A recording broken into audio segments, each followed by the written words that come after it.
스페이스X가 3일 만에 923조가 증발했습니다. 구글은 장중한 때 7%까지 밀렸고요. 그런데 같은 날 반도체 지수 ETF는 2.49% 올랐습니다. 마이크로는 6.8%가 뛰었죠. 같은 AI인데 누구는 빠지고 누구는 오릅니다. 유가가 빠지면 보통 주식에는 호재인데 유가가 빠졌는데도 나스닥은 1.33%가 밀렸습니다. 여기엔 이상한 게 또 있습니다. 이 괴리가 전부 한 가지로 연결된다는 거죠. 나날 시선에서 놓치면 안 될 데이터를 확인하세요. 지난 세만여의 날 이후 반도체 지수가 어떻게 버티는지 확인해 보셨나요? 반도체 지수 ETF는 2.49%가 올랐습니다. AI 데이터 센터용 케이블 기업인 크레도는 11%가 넘게 급등했고요. 인텔은 5%, AMD는 2.6%, 샌디스크와 시게이트도 각각 4%씩 올랐습니다. 칩, 메모리, 스토리지, 케이블까지 AI 인프라를 직접 다루는 쪽은 골고루 강세를 보였는데요. 그럼에도 나스닥은 1.33%가 하락 마감했고 알파벳이 한때 7%까지 급락하면서 빅테크를 끌어내리는 모습을 보였습니다. AI 핵심 인재 2명이 퇴사한다는 소식이 나오면서 AI 투자 대비 수익성에 대한 의구심까지 겹친 건데요. 스페이스X는 상장 이후 첫 채권 발행에 나서면서 성장주도 자금 조달 비용을 피할 수 없다는 현실이 드러났습니다. 그래서인지 하루 만에 16.4%까지 빠졌죠. 3일 연속 하락으로 시가총액이 6천억 달러 넘게 증발했는데 하나로는 약 923조 원에 달합니다. 주가는 154.6달러까지 내려와서 IPO 첫날 수준으로 돌아갔습니다. 지난주에 무디스, 피치, S&P에서 투자 등급까지 받았었는데 주식시장의 평가는 완전히 다른 모습을 보이고 있는 겁니다. 여기서 착각하면 안 되는 건 AI가 끝난 게 아니라는 거죠. 같은 날 S&P 11개 섹터 중에서 7개는 올랐거든요. 다우는 0.3%가 올랐고 러셀 2000도 0.8% 상승했습니다. 금융주에도 순환매가 들어왔습니다. 뱅크 오브 아메리카가 2% 넘게 오르고 JP 모건과 웰스파고도 2% 가까이 올랐어요. 전면 매도가 아니라 빅테크 위주로 빠진 겁니다. 이거 하나만 기억하세요. 시장은 AI 전체를 팔고 있는 게 아니라 AI에 돈을 쓰는 기업과 AI 인프라를 파는 기업을 나눠서 보기 시작했습니다. 알파벳, 아마존, 메타, 마이크로소프트 같은 플랫폼은 대규모 AI 투자를 이어가고 있는데 이 투자가 실제로 수익이 되는지 검증 압력이 커지고 있어요. 지난주에 엑센추어가 17%가 빠졌던 것도 같은 맥락입니다. AI 컨설팅, 서비스에 돈을 쓰는 쪽은 약해지고 있는 거예요. 반면 반도체와 금융만 오름세를 보였습니다. 사실상 오늘 미국 시장에서 돈이 간 곳은 두 곳이에요. AI 인프라를 직접 파는 기업, 그리고 금리 인상 수혜를 받는 금융주. AI가 흔들린 같은 날 에브비가 아포즈를 109억 달러에 인수한다는 뉴스가 나왔습니다. 헬스케어 쪽에서는 성장 파이프라인이 보이는 대형 M&A에 자금이 반응한 겁니다. AI 안에서 돈의 흐름이 나뉘고 있다는 증거가 같은 날 또 하나 나온 거죠. 마이크론이 엔스로픽과 AI 인프라 공급 계약을 발표했습니다. 메모리, 스토리지 공급에 전략적 투자까지 포함된 계약인데요. 구체적인 금액은 아직 공개되지 않았지만 시장의 해석은 명확했습니다. AI 공급망의 중심이 GPU뿐만 아니라 메모리와 스토리지로 넓어지고 있다는 거죠. 지금까지는 엔비디아 중심이었는데 AI 모델이 커지면서 데이터를 저장하고 꺼내 쓰는 속도, 그러니까 메모리와 스토리지가 병목이 되기 시작한 겁니다. 한국 투자자한테 직접적인 뉴스도 있었죠.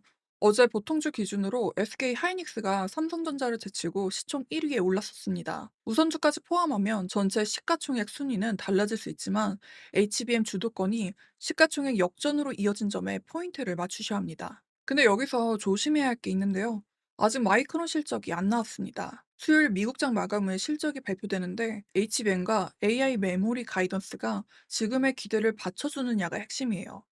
계약 발표는 기대이고 실적은 검증입니다. 실적에서 마진이나 ASP가 기대에 못 미치면 지금의 메모리 프리미엄은 약해질 수가 있어요. 그리고 여기에 유가 쪽에서도 새로운 변화가 나타났습니다. 지난주에 합의문이 의회에 제출됐다고 말씀드렸죠. 여기에 한 단계 더 나아간 모습이 보였습니다. 미국 재무부가 이란 원유에 대해 60일짜리 일반 허가를 발급했어요. 8월 21일까지 이란산 원유와 석유 제품의 생산, 운송, 판매, 보험과 은행 서비스까지 허용하는 조치입니다. 합의문이 나오고 의회에 제출되고 이번에는 제재 완화까지 나온 겁니다. 서명에서 제출로, 제출에서 허가로 단계가 빠르게 올라가고 있습니다. 호르무즈에서도 움직임이 있었는데요.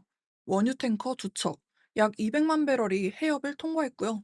초대형 유조선 두 척이 걸프로 추가 진입했어요. 다만 여긴 전쟁 전에는 하루 평균 125척이 지나다니던 해협입니다. 아직은 정상화와는 거리가 멀다는 점 기억하셔야겠죠. 마감 기준 WTI는 73.86달러, 브렌트유는 77.52달러까지 내려왔습니다. 지난주 75달러대에서 조금 더 빠진 거예요. 그런데 이건 60일짜리 임시조치입니다.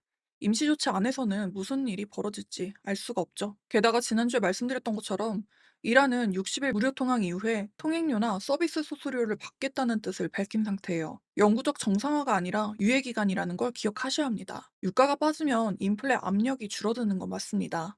근데 진짜 문제는 이게 아니라는 건데요. 여기 좀 무겁습니다. 지난주 인연물이 내려오면 진짜 반등이고 안 내려오면 만기성 반등에 그친다고 말씀을 드렸잖아요.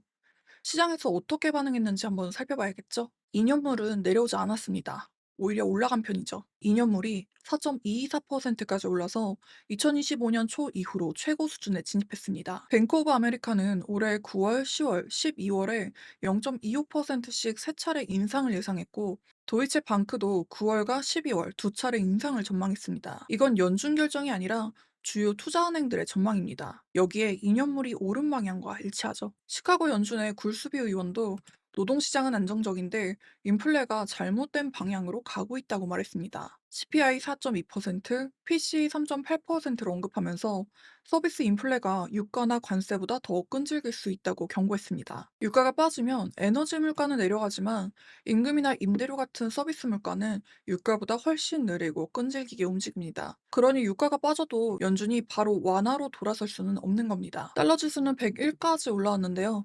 지난주 100.8 안팎에서 한 단계 더 간 거죠. 계속 말씀드린 것처럼 리스크가 에너지에서 금리로 옮겨간 구조는 확실하게 확인이 되고 있습니다. 유가가 빠졌는데도 2년물이 올라갔다는 건 시장이 유가 하락만으로는 연준이 완화하는 방향으로 가기 어렵다고 판단했다는 겁니다. 지난주에 영란은행, 지텐 중앙은행에서 확인한 것과 정확히 같은 흐름을 보여주고 있죠. 국내장에 투자하는 분들 집중해주세요.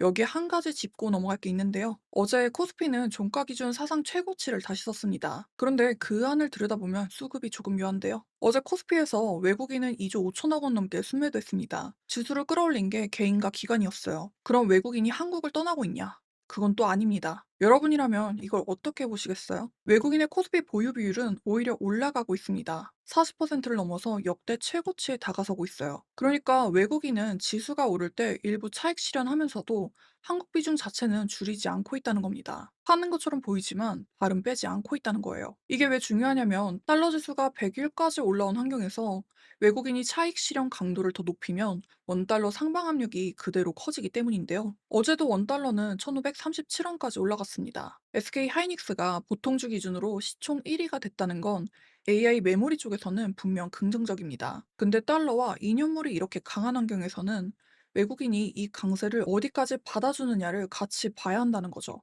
여기에 미국 시장의 바깥에서도 큰 뉴스가 나왔습니다. 영국의 스타머 총리가 사임을 발표했어요. 취임 2년 만입니다. 지방선거 참패에 당내 신임을 잃으면서 브렉시트 이후 10년 만에 7번째 총리 교체가 시작됐어요. 후임으로는 앤디 버넘 전 맨체스터 시장이 유력합니다. 파운드는 장중한 때 빠졌다가 되돌렸었습니다. 시장이 스타머 사임을 어느 정도 가격에 넣고 있었다는 뜻인데 영국 정치 불확실성이 길어지면 파운드 변동성은 달러 강세를 보조적으로 지지하는 요인이 됩니다. 그리고 같은 날 앨런 그린스펀 전 미국 연방준비제도 의장이 향년 100세를 일기로 별세했습니다.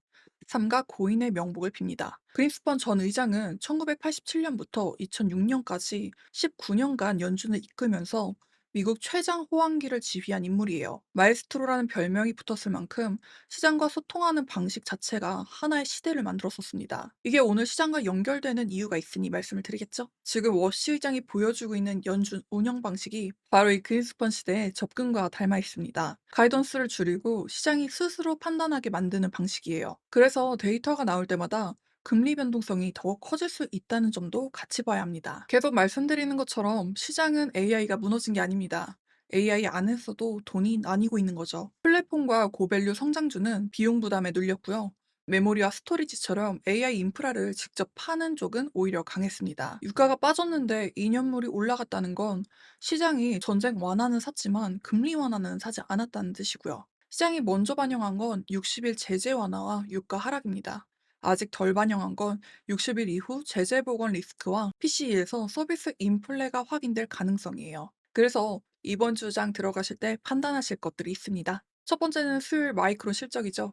HBM 매출과 AI 메모리 가이던스가 기대를 넘기면 SK 하이닉스, 삼성전자의 HBM 체인은 나스닥 약세와 분리될 수 있습니다. 못 넘긴다면 지금의 메모리 프리미엄은 되돌려집니다. 두 번째는 인연물과 달러인데요. 인연물이 4.2%대를 넘어 더 가는지, PC 전에 꺾이는지를 보셔야겠죠. 인연물이 안 내려오면 유가가 아무리 빠져도 나스닥의 할인율 부담은 풀리지 않습니다. 달러도 마찬가지고요. 한국장은 지금 AI 메모리 호재와 달러 역풍이 정면으로 충돌하는 구간입니다. 지수는 최고치여도 외국인이 파는 그런 묘한 장이 이어질 수 있습니다. 세 번째는 알파벳과 스페이스X 조정이 다른 빅테크로 번지는지를 확인하셔야 된다는 겁니다. 번지면 AI 투자비 피로가 구조적 디레이팅으로 확산될 수가 있고, 번지지 않으면 종목별 이벤트에 그칩니다. 메타와 아마존의 다음 반응이 답을 줄 수 있습니다. 여러분은 이번 주 AI 메모리가 빅테크 약세를 이겨낼 수 있다고 보시나요? 댓글로 알려주세요. 글로벌 소식은 제가 여기까지 준비해봤고요. 구독과 알람을 켜주시면 시장 흐름을 빠르게 확인하실 수 있습니다. 오늘도 시청해주셔서 감사합니다.